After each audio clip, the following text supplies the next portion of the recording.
Gold is for the mistress, silver for the maid, copper for the craftsman, cunning at his trade. Good, said the baron, sitting in his hall, but iron, cold iron, is master of them all. Those are words from writer and poet Rudyard Kipling, found on a wall inside of the Cold Iron Brewery in Ironwood, Michigan. They're a nod to the mining industry that's richly ingrained into the area, as is common in much of the Upper Peninsula. Another industry that has been ingrained into this community in particular for the last 60 years is Jacquart Fabric Products, which to this day is still run by the Jacquart family.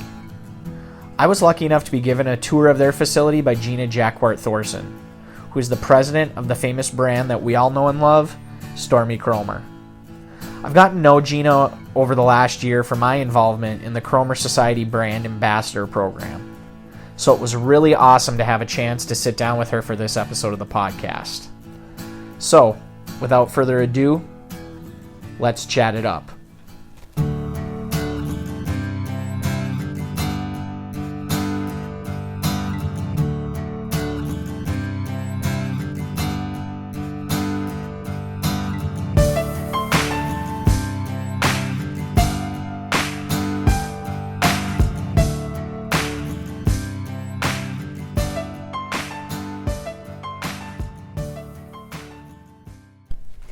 Okay, I'm here in beautiful Ironwood, Michigan, and actually I am in the headquarters of Stormy Kromer. I'm a little bit kind of shell-shocked in a way. I'm here with Gina Jacquart Thorsen. Gina, thank you first of all for coming on the podcast. I'm really happy to have you on. Yeah, thanks for having me. It's truly an honor. I'm a really big fan and kind of geeked out right now, but I'm going to just kind of jump right into everything here. So you're born and raised in Ironwood here. What was it like for you growing up in Ironwood? Oh, that's a really good question. It was, to be honest, we're here in our family's business. The family business was a huge part of my growing up. Okay. So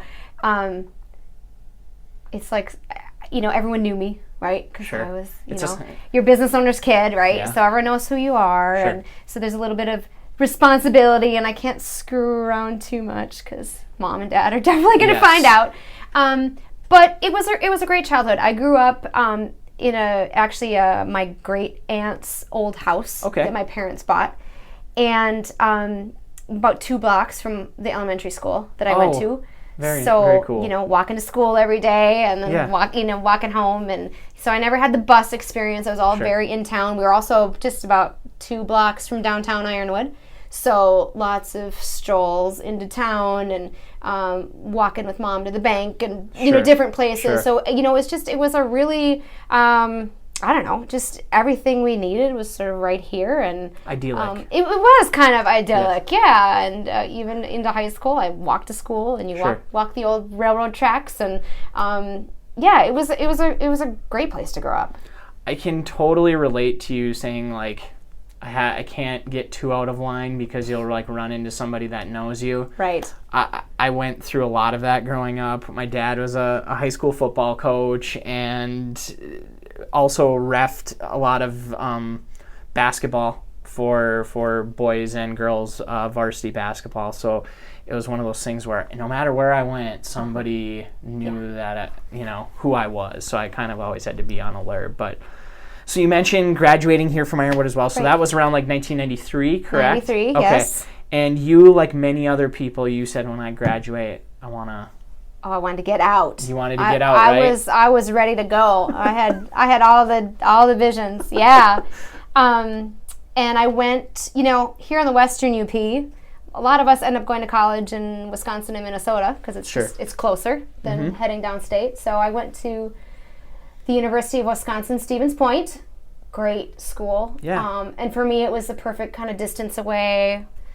3 hours-ish, far enough to be away, close enough to come home. Yeah. So it was, getting the kind of the state school experience, but it was not a huge school, so it was perfect for me. It was a great place to go. Okay. And what did you go to school for? What did you pursue where you were? So as a kid, I was very artsy. Okay. So community theater, ballet, singing, played like 6 different instruments, like Wow. very musical, very into all of that. And so when I left here, I was going to be a music teacher. So that was what what my major originally was in Stevens Point. And I was going to play my clarinet and sing down there as a part of that. I did, after about a year, change my major. I think the whole being a business owner's kid thing always had me thinking about business and other things. And kind of luckily, Stevens Point is one of very few undergraduate programs in the country that has a degree in either arts management or arts administration. So my degree is in arts management. I have a minor in music, which I know sounds like nothing to do with Stormy Kromer, but it is what it is. And at Stevens Point, it's basically I have a minor in music, kind of a minor in communications, and a minor in business. So it's kind of those 3 things packaged together. And I was going to, in my mind, I was going to run off to some fabulous big city, and I was going to run the symphony orchestra or something like that. So that's kind of what I had in my head. So that's what you had in your head. What ended up being the reality of that then? Well, then there's always a boy that comes into the story, right? Those damn boys. Jeez. So I met this great guy in Stevens Point, another musician. He born and raised in Milwaukee, but we met in Stevens Point, and he was actually a year behind me. He's a jazz drummer, and he decided that he needed to finish his school at the University of North Texas. So it's about an hour north of Dallas, one of the biggest jazz schools in the country. So it's kind of a big deal for him. And I was thinking, oh boy, I got to go to Texas. And then he proposed to me, so I really had to go to Texas. Yeah, well, then you're kind of obligated. So, I graduated from college, and we packed up our cars and moved to Texas. And I ended up getting a job with an organization at the time. It was called Young Audiences. Okay. And we took community artists and performers and programmed them into public schools. And it was a really cool first job, and it ended up being my only job in Texas.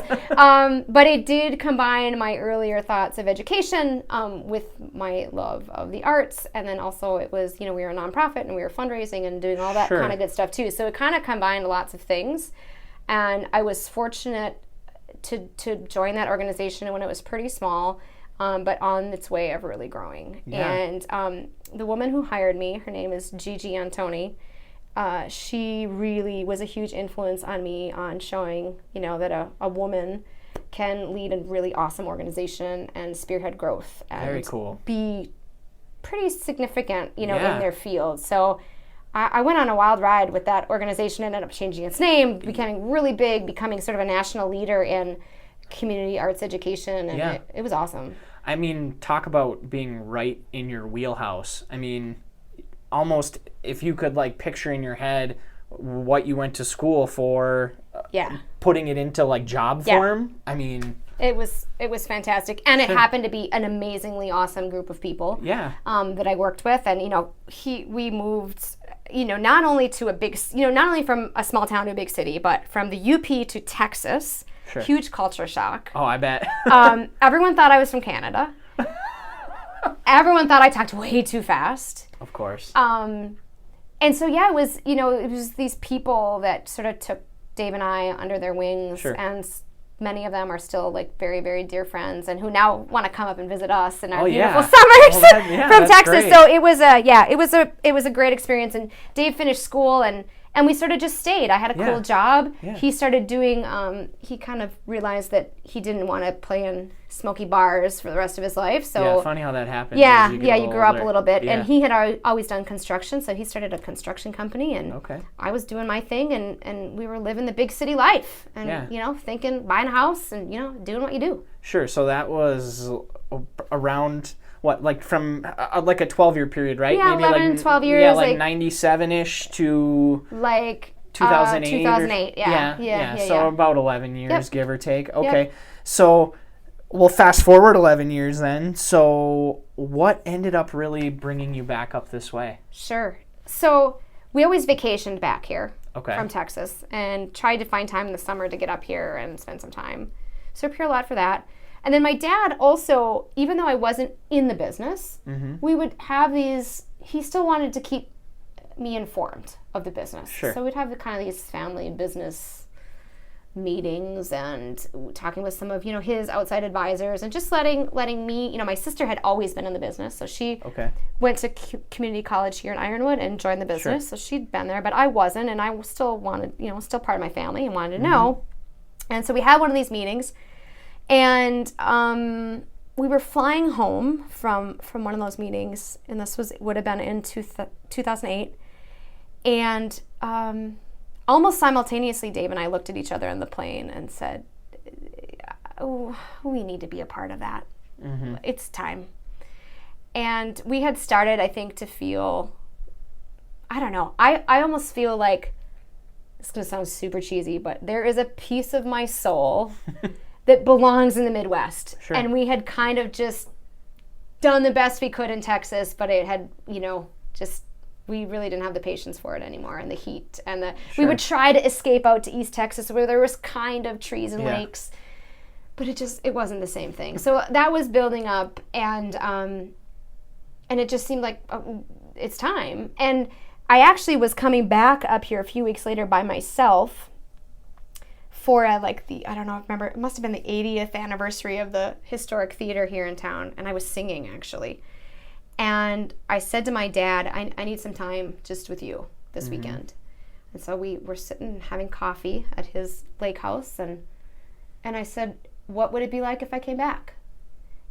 And he had asked me several times prior to that if I would ever come back. And I said, never in a million years. So his jaw hit the counter, and we started a conversation. And then the next call was to my sister.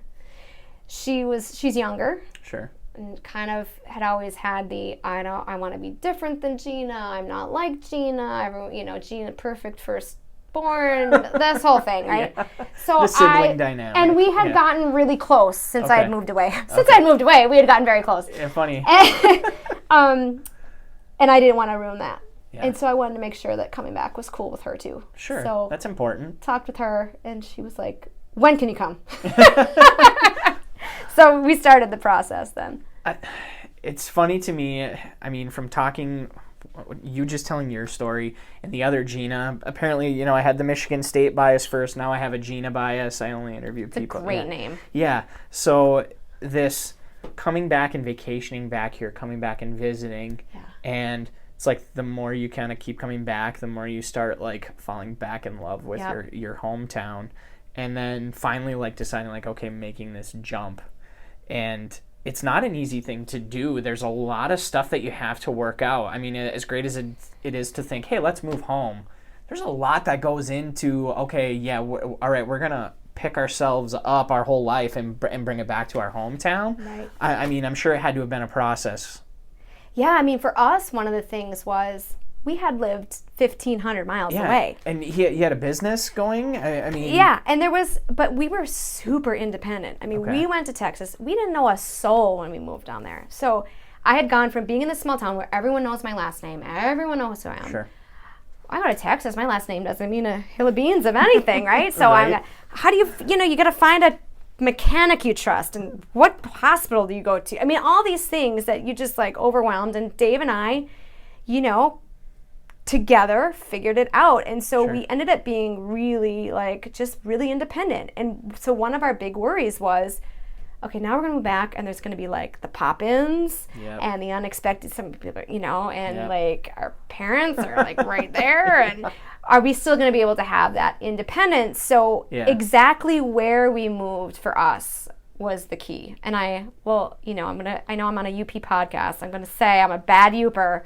And I moved back 22 miles south of the border. Hey, that's okay. That's okay. There's a lot of people that live close to the border. I have dual citizenship. That's what I say. Yes, that's more than okay. So, obviously, your family name is synonymous with Stormy Kromer to a lot of people, but I want to kind of take it back for just a minute, just really to where your family company started, because I think that's almost just as important. Jacquart Fabric Products. I mean, has been around this area since the late 50s. Yeah, we're celebrating 60 years in business this year, which is pretty awesome. Yeah, I mean, any company, let alone a company in the UP, you know, in the western part of the UP that is around for 60 years is a huge accomplishment. So your dad kind of joined up in the 70s, correct? Yep. Okay. So from there, I mean, you guys have seen a lot of different expansion. Do you want to talk about some of the companies that you guys have worked with? I mean, I know you mentioned to me, or you see in the news, like Boss Snowplow is one that you guys have been working with. Yep. What about some of the other companies that people might know that you guys kind of work with on the non-Stormy Kromer side of things? Sure. We make fishing rod cases for St. Croix rods. Very cool. Yeah, and they're, you know, about an hour away in Park Falls, Wisconsin. So, and they make their rods in the U.S. Another proud, you know, American-made company. Yeah. So that's been great. We have made dog beds for various private label folks for a long time. One being Drs. Foster and Smith out of Rhinelander, Wisconsin. We have lots of Wisconsin connections. Yeah. So those are a few. We make products for a big medical company called Baxter Medical. We make awnings for Rainbow Play Systems, those beautiful cedar backyard swing sets that you get. Yeah. So we make the red, yellow, and blue awnings for them. We make some awnings for the RV industry. So we kind of, my dad is very much a craftsman at heart, even though he's now the CEO and sits in an office most of the day. But he is a craftsman, and he just has always believed that if it's a sewn product, we could figure out how to make it. And I really believe that's one of the reasons why we've been around for 60 years. Sure. And I was looking around on the website and checking some stuff out about like your history. Yeah. And I noticed that you had listed 682 American jobs have been created by Jacquart, you know, fabric products. I just think that that's incredible in and of itself. I mean, jobs, well, especially, I mean, obviously the economy's gotten a little bit better, but I mean, if you look over the years and you think, I mean, jobs are hard to come by. So, I mean, not only is your business here for 60 years and is kind of standing this test of time, but how many people that you're giving a life to. Right. I mean, yeah, it's crazy to wrap your head around. I can't imagine what it feels like for you. Just when I think about it, I mean, I get the warm and fuzzies, but it's you know, it feels like, you know, kind of a big responsibility too. Yes. To keep things going and to grow and to make things better.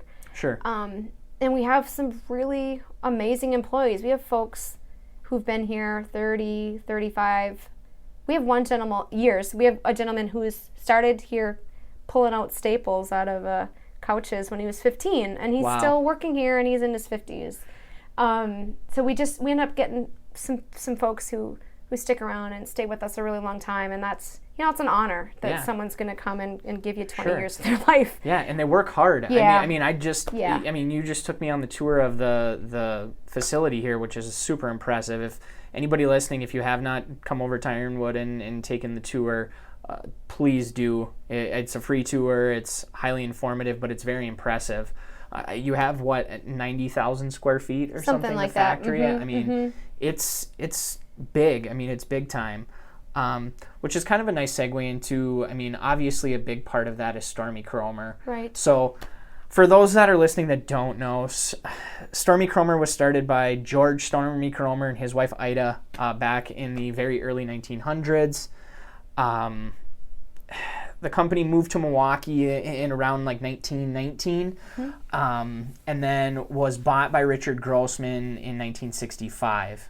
Fast forward a little bit to the early 2000s, and that's really where the Jacquarts come into play, and I will kind of let you pick that up from there, because I think it's a very interesting story, and you'll probably tell it way better than I can. Yeah, it's definitely one of my things my dad talks about, and you'll hear other entrepreneurs talk about, is this notion of pluck, right? So you have to see opportunities and kind of grab them, even if you maybe don't have a huge plan, which was definitely the case here. So, you know, when I was a kid, I wore Kromer hats.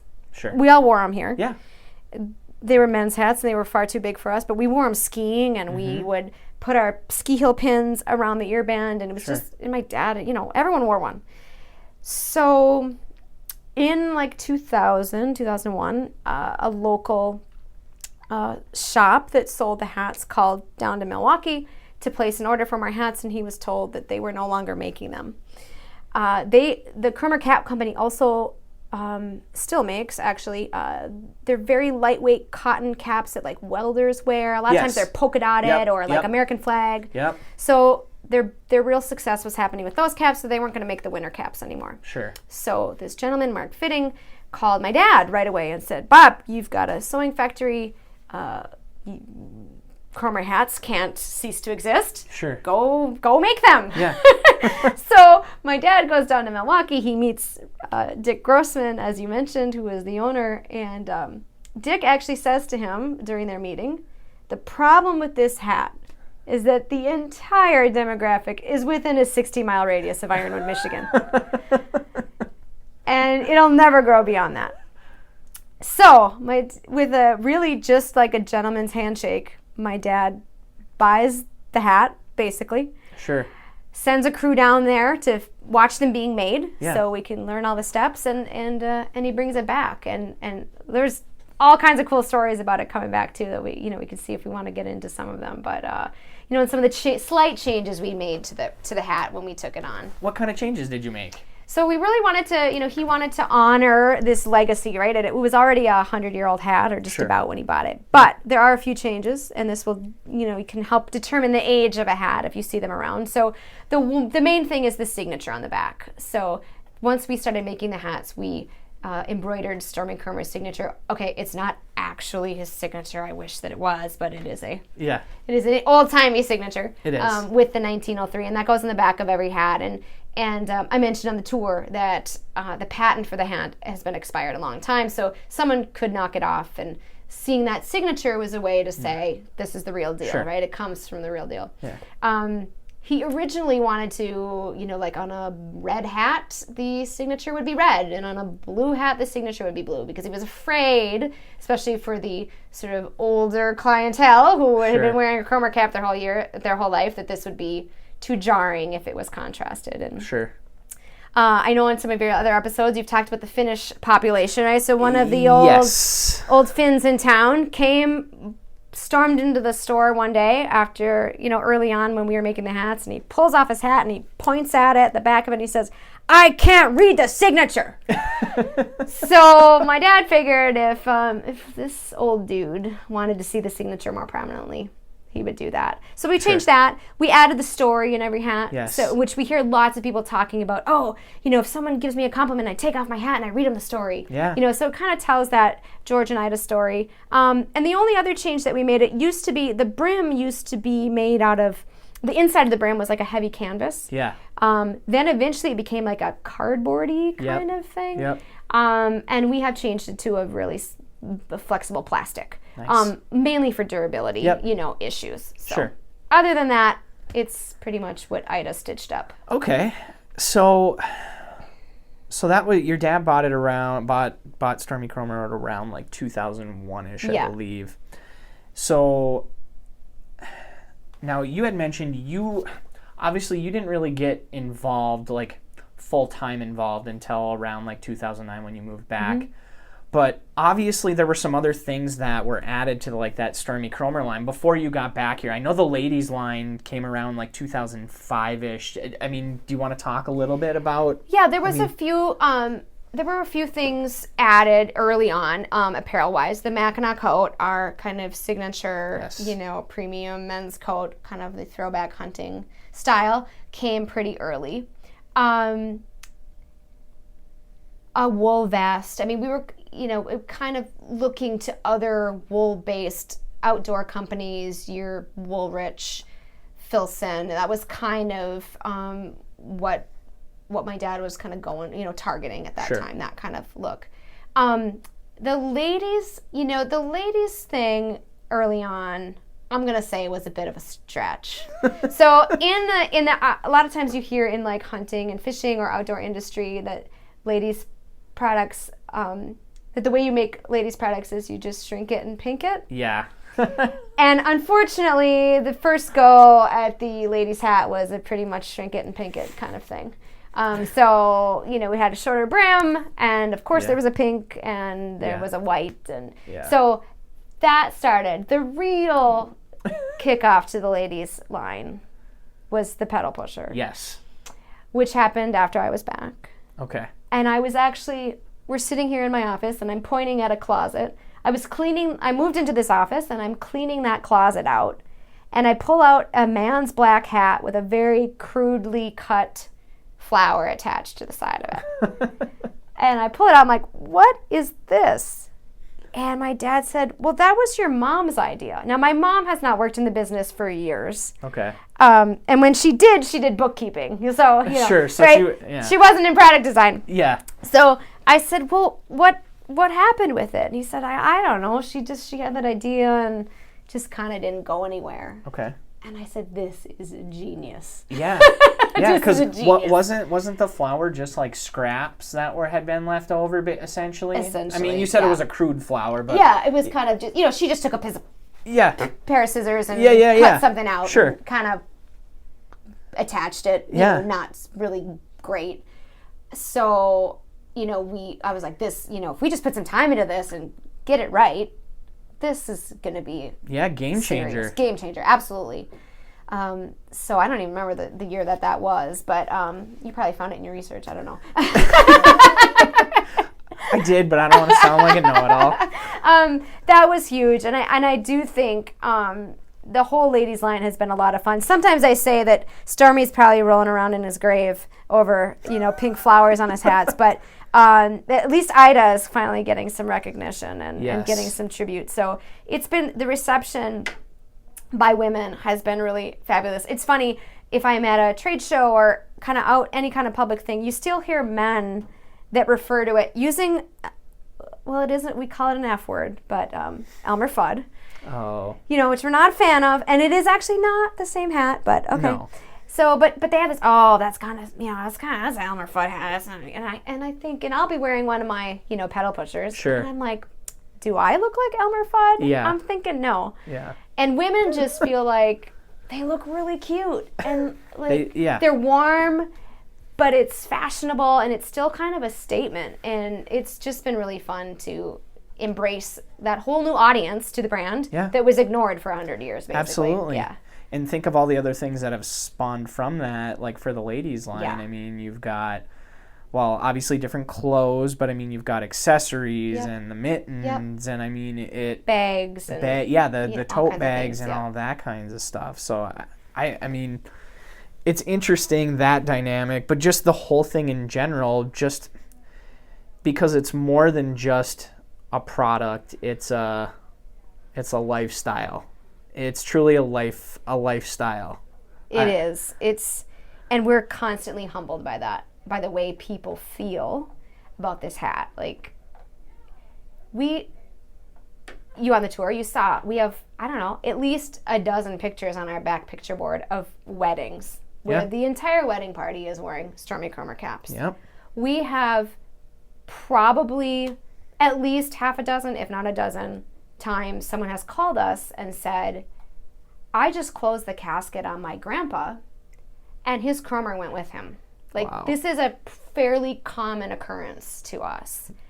It's crazy. And then on the other end of the spectrum, new babies. Sure. In fact, I think he's Stormy's great, I don't know, 3 greats, maybe, grand nephew. Yeah. His parents wanted to be sure that they just had a daughter, that she had a Kromer on in record time. Like, they wanted her to be the quickest to have a hat on. So we have these, you know, spanning your whole life, that your Kromer hat is a significant part of that. We have stories about hunting camps where, you know, when you're finally old enough to come to hunting camp for the first time, you wear a red Kromer because that shows that you're a rookie. Sure. And then next year when you're back for year 2, you graduate into your black Kromer. Like, all kinds of stories like that. And I don't know how common that is with other articles of clothing. I mean, I'm honestly, sure there's some, and I don't want to sound, you know. But it's pretty, and we're not always entirely sure, like, what it is about the hat that makes people feel that way. But we consider it a huge responsibility. Yeah. To keep that going and to honor the way Sure. people feel about our products. I think a lot of it, from the outside looking in, as somebody who's worn Stormy Kromer stuff, hats and stuff for most of my life, for me, I think the big thing is the best word I could describe it with is authenticity. It's been around for so long, and so you've seen everybody that you've known your whole life wear it. Your grandpas, great-grandpas. So to me, at least when I think about it, it's authentic because it's what you've always known. You've always seen it around. So it's not like the latest, greatest trend. Right. And so it's a combination of authenticity and the nostalgia factor too. Mm-hmm. And it's powerful. Mm-hmm. It's really, really powerful. What are some other new products? I mean, you guys just started a pet line, and do you want to talk a little bit about that? You've had a couple new things. You're always coming up with some new things, but the pet line's been really fun. Yeah. So for years, we would get people would send us pictures of, taking their hat and sort of putting it on their dog, and it looking kind of goofy. But I mean, it just kept coming and kept coming and kept coming. And, we've been making pet products here as a larger company for 30 years. Sure. So we have this expertise. But I knew I couldn't, I can't sell a $50 dog hat. Like, that's just not going to fly, right? No. So you have to figure out how to, make it work and make it look like a Kromer, but, it's still just a dog hat. And so we have these great folks here that help on the new products. We're not in New York or Chicago or LA where I got fashion designers, all over, right? Yeah. And so mostly how we approach new products and how we work on them is I've got a couple of folks who are, excellent at making things and sewing things, and we just figure things out. We've got base patterns that we work from, but things like a dog Kromer, there's no base pattern, right? No, so we sit down with my team and I'm like, guys, I really think if we can do this in such a way that we can keep it it's still an expensive dog hat, I get that, but, manage the cost. Sure. Make it look like a Kromer, make it work well. And the team just did awesome. I mean, they did awesome. We were able to, we use fleece rather than wool. We don't want our dogs to be itchy. Some dogs might have an issue. So we have printed fleece. My sister also helped on the line because she had worked on the pet product business here for a long time. Okay. We have a Hope Animal Shelter is literally around the corner from us here in the industrial park. And so we were running over there, trying on, all right, what kind of dogs you got this week? We need to try a large on and see what breeds it fits. So we were trying stuff on down there, and it's been so fun. We have jackets and a great dog bed and bandanas. And I'm just really pleased with how it turned out. It's a small collection, but I feel like it's going to be a hit. I think so too. I have the handkerchief for my dog, and I absolutely love it. It's because it's durable. A lot of other times when you put like a handkerchief on your dog, it's just like a little cloth one that you get for $1 or whatever at Shopko. That's the same flannel on our shirts. Yeah, it's the same. Yeah, it's the real deal, and he looks great in it too, so that helps out a lot. But one other cool partnership I wanted to kind of talk to you a little bit about was just this past winter you had done a partnership over at the Ordok Brewery for your 6-pointer beer, which the beer was delicious, but the story behind it was just kind of cool, that a little bit of history about what a 6-pointer is. Do you want to talk a little bit about it? Yeah, so is an example of a great story that was passed on to us from the Kromer Cap Company. But if you sort of imagine the top of a Kromer cap, or similar to a baseball cap, it's got the 6 sort of triangle-shaped pieces, and they come together all in one spot. So early on in the history of the brand, when Stormy was still working on the railroad and selling, his main customer base was his fellow workers. So it became really popular for these railroad guys to be wearing. And when they would travel from town to town and they wanted to kind of find like-minded people, they would poke their head into a bar or saloon and just say, hey, are there any 6-pointers in here? And so it became synonymous not just with the hat, but with, men who worked on the railroad. Sure. So it was a way for them to connect with, people that they knew they'd have something in common with. And so naming the beer 6-pointer we thought was really cool as well. Yeah. And, I love that you guys are willing to do all of these different partnerships. You had mentioned you've done some stuff with Boss Snowplow and the St. Croix, rods, and so these are American companies, made in the USA. Right. You guys still are to this day. I mean, everything's made in the USA, right? Yeah, everything's cut and sewn. Right. Yeah. Mostly here, a large percentage of it here in our ironwood factory. We've got some expanding operations in central Wisconsin, yes, kind of in the Wausau area, which has been great for us. We're really proud of our partnership with an organization called the New Life Center in Flint. So they sew mostly our outfitter vests. So those are the kind of sporty zip-up vests that we sell for men and women. But the New Life Center is run by two nuns who are like salt of the earth angels, walking among us kind of people. And the New Life Center is a whole host of services for folks just coming off a bad time. Sure. Whether it be, homelessness or, some severe financial issues or even, addiction issues, things like that.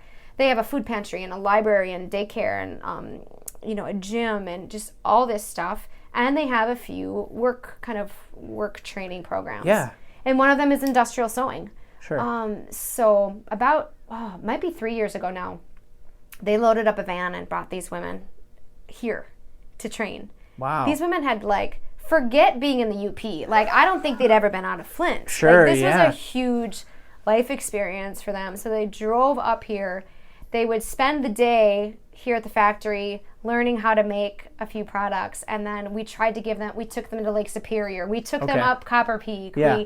We made sure they had pasties. We tried to give them the full yeah. And it's just been great. Most of those women that came to visit us are still working there, and we do have a special hang tag on those vests, so you can read more about them. And sure. But it's been great for them to help us as well. Okay, so obviously, it's amazing that you guys are still can say made in the USA. That's something to totally hang your hats on. No pun intended. What are some of the difficulties with that? I mean, because obviously staying made in the USA can't be an easy thing. No, because if it was easy, there'd be a lot more of us. Right? Doing I was going to say, right? everybody'd be doing it. It's hard. It's and with our main operations being in a small town. I mean, I don't know what the population of Ironwood is these days. Probably around 5,000. Does the county have 10,000? Something like that. It's hard to finding people is a challenge. It is part of the reason we're expanding to some other places, just trying to look for people. People aren't trained to sew anymore, right? No, not anymore. We have to have that and have the resources to train people. But I mean, really the biggest thing is people say they want Made in America, but they still have to get to that point where they pull out their wallet and their credit card and they have really real decisions to make, right? About their budgets and what they're spending money on. And it's just a fact that we are more expensive, that you can buy a winter hat for a lot less. Sure. Now we try to always tell you what the value and they're guaranteed for life and all these things that add up to that, but there's still you still have to get over that barrier. And I think for the most part with hats that we can do that, but it's when we get we want to be more than just hats. We want to be a whole brand that you can wear from head to toe. And it's just we have to, right now at least, we have to find the products that can be made at a cost that we feel is competitive. And there's just certain things we can't do. We could never make a backpack with tons of pockets and zippers and little compartments because that's all labor. And we just can't compete with coming out of other countries. When you took this tour, our place is air conditioned. We have very like normal working hours. It's clean. People have insurance. There's 401k. I mean, there's these that's just very different than the labor, that we're competing against when you're in a store. And so it's a matter of finding, keep trying to tell our story. It's why we love the tour. We love showing people like, hey, these people are like your neighbors and they're here making this stuff for you, and we need to find retailers that are willing to tell that story and put a premium on that. But, it's certainly, our flannel shirt is $99. Right. Well, that's a lot for a flannel. I get that that's a lot for a flannel shirt. it's what it costs, you know. Yeah. So that's always a challenge. Certainly. And you had mentioned before, like when your dad was purchasing Stormy Kromer, that Dick had mentioned to him, while you're basically your prime target is about 60 miles around Ironwood. Yeah. Obviously, it's extended a little bit further than that. Yeah. But I mean, do you still struggle with like that Midwest kind of? Yeah. Michigan is still, like, by a lot, our biggest sales, which is really kind of funny. A little segue. You know, so most of our Michigan customers, I think it started in Michigan. Oh, in fact, I've had people arguing with me that I'm wrong. Oh, yeah. I'm sure. That Stormy was from Kaukauna, so that's funny. Yeah. But Michigan has just, I think because of our manufacturing history as a state, there's this huge pride about made in Michigan, right? And so we love that, and it's fantastic. And it really is just as strong downstate as it is in the UP. Like, across the state, we have huge support, huge fans. But it is a challenge to think about, how do we take that? Because I believe there's more to love about the brand than just that it's made in Michigan, right? Absolutely. And how do you translate that? Wisconsin is obviously, you know, our second biggest state. Minnesota's right there, but it starts to diffuse as you get farther away from the upper Midwest. And yes, we have dealers all over the country. Well, let's say the northern half of, you know, but from coast to coast. But there's not that level of intensity that there is here. And you talked about it too, you know, thinking about the nostalgia. My grandpa always wore one. Yeah. How do we convince, you know, a rancher in Wyoming that this is a great hat when he doesn't have that history and that legacy? Mm-hmm. So we're working on that. It's like we got to figure out there's some kind of magic fairy dust that we got to sprinkle on some other states and get it going. Well, and I think one thing that really helps, and actually I talked the majority of my conversation in my prior episode with John Spigarelli was about e-commerce and the internet. Yeah. I mean, you guys purchasing Stormy Kromer right around 2001 is really like when the boom started going on, where internet sales started just taking off like gangbusters. Right. So, I mean, you've been here or seen, I mean, do you want to talk a little bit about how that's kind of changed Stormy Kromer, or I guess, you know, helped it in certain ways? Sure. I mean, it's been, when I came back in early 2009, it was kind of when businesses were figuring out they should be on social media. Sure. Right? So it was kind of the start of that. Yep. We need a Facebook page, right? Yeah, you know, like that was kind of, that was it back then. So, you know, certainly, you know, a company our size in our geography, that is a huge platform to get the brand out there. Yeah. And we still, as we expanded our product line, we had a lot of stores that still wanted to focus on the hats. Mm-hmm. So the internet did give us a platform to show folks that we were more than just a hat, right? Sure. And in the parts of the country where there wasn't a dealer, you know, that they could buy stuff from us. It's been interesting for us. For a brand, I think e-commerce is interesting because there's this balance between our brick and mortar retailers who do amazing things for us and are putting products in people's hands every day, right? Mm-hmm. And then us all of a sudden selling directly through a website. And so we try really hard to balance that, and you know, we're not the kind of website you're going to get a sale every other week, and you know, we have pricing policies, and we want to, you know, keep things equitable across our dealers. But it does, for someone our size in the Western UP, it is a way for us to connect with someone who lives in Seattle or Portland, Maine, or these places that should kind of get into the Stormy thing, you know, if we can reach them. Yeah. So, you know, we also try to use social media really for brand awareness, which in turn helps our retailers as well, you know. So just growing the brand, doing some more stuff. We've got some great campaigns and plans we want to run this fall, but we need to keep reaching new audiences, and that's, you know, it's been a challenge. I think the social media plays such a huge role too. I imagine you guys just get pictures from tons all over and everywhere, you know, and you guys are great with like your, you know, My Stormy hashtags, and I mean, it's all over. I mean, it's worldwide. So I know I check out the hashtag a lot, and I think that part of it's cool too. It's love seeing different people in different places doing different things, you know, all wearing their hat. So it's always cool. So how many guys, I shouldn't say guys, how many people do you currently have employed then, like overall through both, The whole company? The whole company. Yeah, the whole company, and including our facility in Wisconsin, we have about 150 full-time employees. Okay. Yeah. So here probably around like 100. Around 100. Around yeah. 100. Mm-hmm.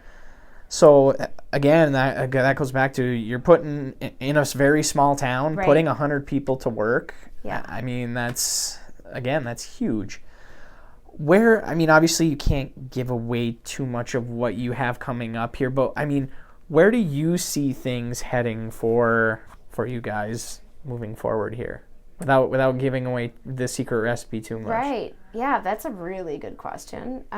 We're wrapping up our 2019 products line actually right now. Okay. The retail cycle kind of forces us to do that. There's certainly some expansion in pet. I think pet is going to continue to be a big category for us. We actually partnered with Kalamazoo College.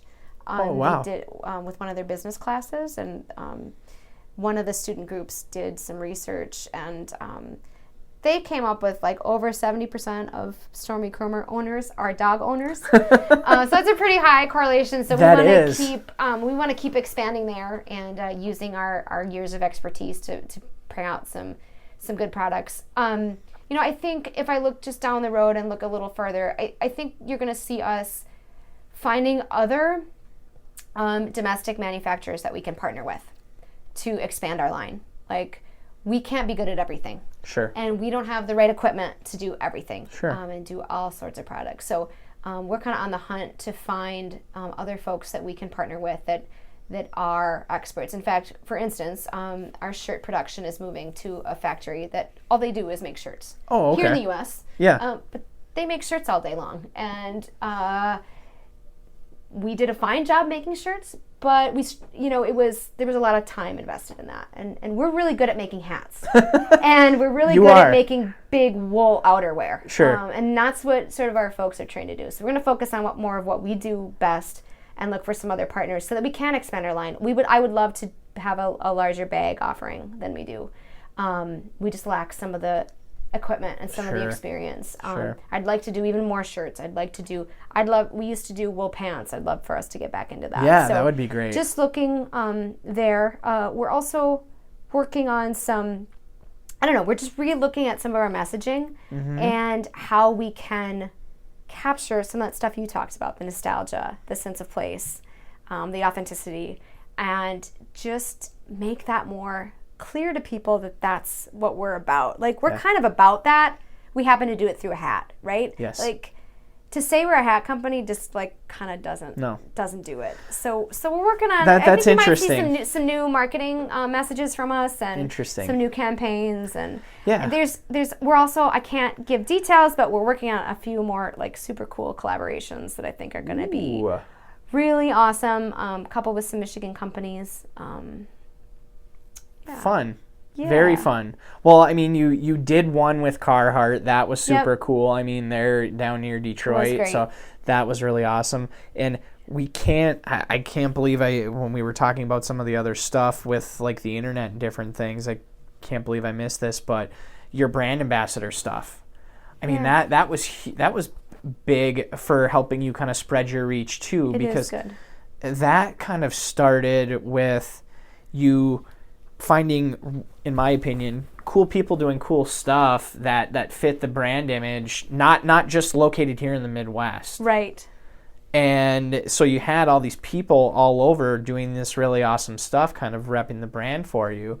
And then you took it a step even further with the Kromer Society, and that was more kind of locally based. Right. And kind of a grassroots effort. Yep. So it's almost kind of like instead of using the internet, you're going back to like without the internet, like word of mouth, like feet on the street. That's a big part of it. I mean, it's and people love to tell the story. People who own the hat love to tell the story to someone who doesn't own a hat. We actually just sort of did this informal surveying of our ambassadors and the Kromer Society folks because we were trying to dig into this more, like what is it? And the amount of people so one of the questions we asked them was, you might have a closet full of hats, right? But why do you grab your Stormy? Why? That day, why? And so many people said, because I know someone's going to stop me. And I'm either going to get a compliment or they're going to say, what is that hat? And it does connect you to people. It does. So for us to kind of do ambassadors all online didn't really, it is about that word of mouth. It's about, I'm going to give you this gift. Someone told us, we asked, why do you give it as a gift? Someone said, because, this is important for the people that I care about to know about this product. Yeah. Okay. It's like, I don't feel that way about this shirt I'm wearing today. No, or whatever. So it's powerful stuff.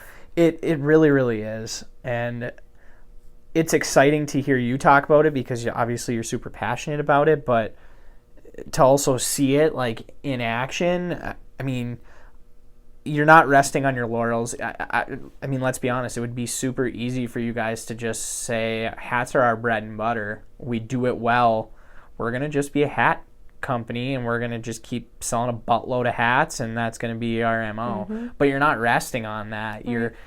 You're pushing forward. You're, like you said, you're looking to expand. I mean, you said on the tour, we're always looking for good people to hire. I mean, you're looking to add more jobs and more things to do and expand it here and grow this. And I mean, that's got a ripple effect throughout the community, not just for your company. And it's like the people that come here on a tour.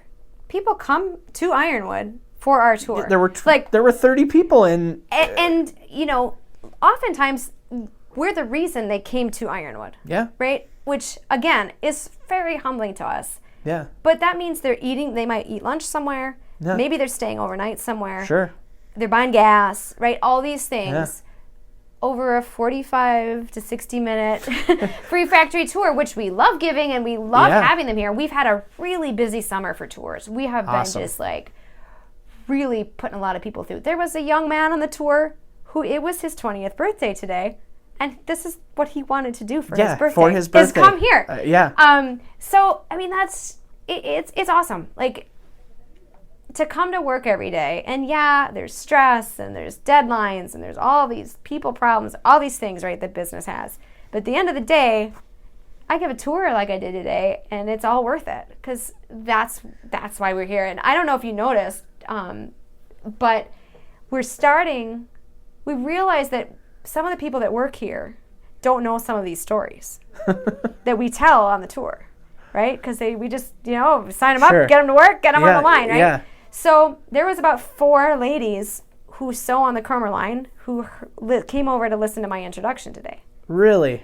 Because, we just started doing that because we realized they don't know some of these things. I didn't notice that. And, they need to know it too. Sure. Like, if they're new to town, they probably don't know my grandpa started this company 60 years ago and all that stuff. So we want, they're a big part of it, and having them involved at that level, and it's good for them to see that all these people are here to watch them sew stuff. It's awesome. Yeah, it's definitely a sense of pride for sure. Yeah. And I love that you mentioned, well, first off, that the tour stuff is booming, but then you said, okay, people then are coming here and spending money and doing different things, and obviously then other business-minded people have noticed that. Contrast Coffee started here in Ironwood, and now they're Marquette. They're adding a location in Iron Mountain. They're growing. Yep. Okay, there's a brewery here now in Ironwood, which is huge. It's like if you build it, they will come. Right. That type of a vibe that is all from you guys just doing what you do on a daily basis. Well, I'm not going to take credit, but we're a piece of the story. There is some cool stuff happening in Ironwood now that it wasn't happening when I first came back here in 2009. Sure. There is a really good energy, and there's great things happening downtown, like you mentioned, Contrast, Cold Iron Brewing, Bake Superior Bread, another great new business. Mm-hmm. Our downtown businesses are staying open late on Friday, the first Friday of the month. Awesome. Our park, the Depot Park, which is right downtown, has got farmers markets and music and all kinds of stuff. Like, you go to downtown Ironwood on a Friday night, you can't find a place to park. Like, that was not happening. That's a good problem to have. It's a really good problem. That was not Yeah. happening when I moved back here. And so if we can be a part of that, we love it. You know, Sure. it's great if we can be a part of bringing people to Ironwood. Yeah. And then they can see the other things that we have, and Copper Peak and the ski hills and the we waterfalls. have to you know, talk all those about, things that are here. Yeah. We have to talk about Copper Peak, because you're on the cusp of something really big there too. For those listening in, Copper Peak is ski flying, which is even bigger than ski jumping. Obviously, down in Iron Mountain, Pine Mountain, you're known for their ski jump tournament every year. But ski flying's even bigger. That's like what they do in the Olympics. And the jump here at Copper Peak is the biggest one in the Western Hemisphere, for sure in North America. Yep. Do you want to talk a little bit about what you and your dad have been doing with that? Yeah, it's been a huge passion project for my dad. So Copper Peak I don't think they've had a jump since '94. Yeah, that sounds about something right. like that. But the facility has been maintained and kind of has survived through this amazingly loyal group of folks, many of them former ski jumpers, Yep. Who have kept it going as a tourist attraction. So for the last 20, 25 years, you can ride the chairlift and then ride this, like, I forget how many stories it is, 26 stories or something like that, elevator. And then you walk another 8 stories to the top of this thing, and it's just a few miles south of Lake Superior. You've got this just amazing panoramic view. Sure. You feel like you're on top of the world. So it's been maintained through selling tickets to go to the top. But there has been a renewed interest at the international level to get it jumping again. And so my dad's been very involved with that. What they would like to do is have it actually to do summer ski jumping. So this gets a plastic surface. Yep. There's a surface like that in Park City and a few other places in the U.S. But the goal is to have Olympic level, you know, the best in the world coming here to jump. It's going to take some money, which is the piece my dad's been working on, the fundraising piece. Yeah. Yeah, and we're not there yet, but we think we're close. You're close. You're so close. There's some things like, we hope to be making some announcements, but we're working a lot of different angles, and it could be just huge for this area. Absolutely. And I think, not just for Ironwood and the surrounding areas, but to reestablish the UP as a real American center of ski jumping again. Absolutely. With the other, hills that are here. I mean, ski jumping was like this was the place to ski jump. I mean, that's the reason why the Ski Hall of Fame is in Ishpeming. The National Ski Hall of Fame is because of that. And Pine Mountain, they've been keeping it going for 70 years, I think, last year, which is just amazing in and of itself. They've kept it going that long, but they're in the same boat a little bit as far as they need to come up with some funds to get everything, as far as the requirements now with safety and stuff to keep things going. And, it's important stuff, and it's part of our heritage and our history, and it matters. And it's awesome that, folks like you and your dad and these diehards that have, either were former ski jumpers or have just been involved, or they just love it and are keeping it alive. So. Yeah, and those events draw a lot of people. They bring people to this area, and there's, again, staying in hotels and it's fun. If you've never been to a ski jumping event, I tell people all the time, if you've never been to Pine Mountain before, go and experience it at least once. It's impossible to not have a good time. Yep, totally agree. So, one final question, which you listen to my podcast, so you already know the question that's coming. Ketchup or gravy on your pasty? Okay, no question, ketchup. Ketchup. And I have an addition. An addition? Yeah, chocolate milk. Okay, you have to have chocolate milk? Okay. I don't know why, that's how we grew up. Chocolate milk. Oh, okay. Well, because... And I'm a cut in half gal. Oh, you got to cut it in half? I'm a hold in the hand gal. Okay. So that's my full disclosure on the pasty situation. That's interesting, because we've had the jalapeno ketchup. No, just Heinz. Yeah, no. A lot of people feel like you shouldn't put anything on it. What did John mention when I was talking with him? He was talking. Bugsy's the anti-condiment situation. Right? Yeah, for sure. Well, I can't thank you enough. Number one, for giving me the tour. It was absolutely incredible. and sitting down and chatting with me about this. I love everything that you guys are doing, and like I said, I'm a fan more than anything else, so this has been a very kind of like geeking out. My girlfriend was teasing me when we were taking the tour. She's like, I don't think you've quit smiling since we started walking through here. I just kind of had awesome. that ear-to-ear grin. But thank you again for coming on, and this has been a lot of fun. Absolutely. Thanks so much. That'll wrap things up for episode 5. It's time for my takeaways from my chat with Gina. My first takeaway is actually more of an opinion, and I have the opinion that Ironwood is an absolutely great place to visit. My girlfriend and I spent the weekend there camping on the shore of Lake Superior, hiking to the many waterfalls in the area, and exploring local establishments like the brewery that I mentioned at the beginning of the podcast. Add to that the tour that we got from Gina and really everything else in between, and Ironwood truly is a gem in its own right. My next takeaway is the idea that Gina talked about of plucking or seizing the opportunity when it presents itself, even if you don't have a clear plan in place. I think personally or professionally, this is a great piece of advice. Obviously, it may not always work out, but even if it doesn't, I mean, that's how we grow, is by pursuing opportunity. My last takeaway from chatting with Gina is, at the end of the day, authenticity outweighs everything else. Their family business, and also Stormy Kromer, have survived as long as they have because they have honest, caring, hardworking people involved.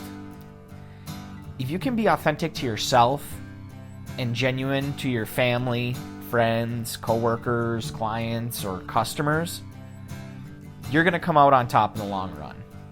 I can promise you that. Chat It Up is a bi-weekly podcast about all things Upper Peninsula of Michigan. If you haven't already, please subscribe, rate, and leave me a review. You can also find Chat It Up on Facebook, Twitter, and Instagram. Thank you everyone for listening in.